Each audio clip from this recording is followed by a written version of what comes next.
تجمع فنانين فلسطينيين الشباب. بدأت الفكرة من خلال الفنانين محمد السعدي وقاسم عمية، اقترحوا الفكرة ومن خلال التواصل الاجتماعي فيسبوك تقريبا عرفنا على 15 شاب فلسطيني وصبية واحدة، هن كانوا خلاصة التجمع لحد الآن.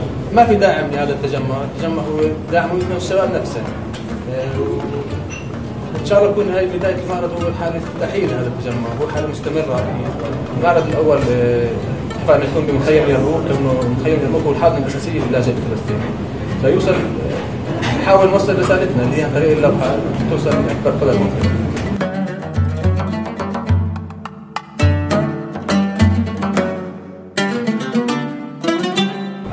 مجموعة الفنانين هون عملت عدة اجتماعات، دوروا على مكان.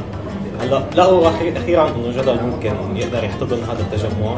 التجمع راينا فيه انه اكيد هو مختلف عن اي تجمع سابقا كان، لانه بضم عدد لا يستهان فيه عديد من الشباب الفنانين اللي هن بيشتغلوا بمجالات متنوعه، تصوير ضوئي ونحت وتصوير تشكيلي، اضافه الى اختلاف طريقه اللوحات او المواد المستخدمه باللوحات.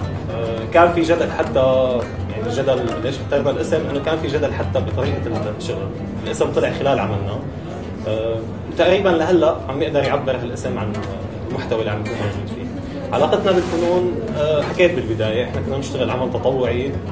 الجانب اللي دائما فقير عنا احنا وما كثير عم ياخذ حقه هو موضوع الفنون، او بالاحرى الشيء الانساني الموجود عنا احنا بالمخيم بشكل عام، طبعا كفلسطينيه بشكل اكثر عموما يعني.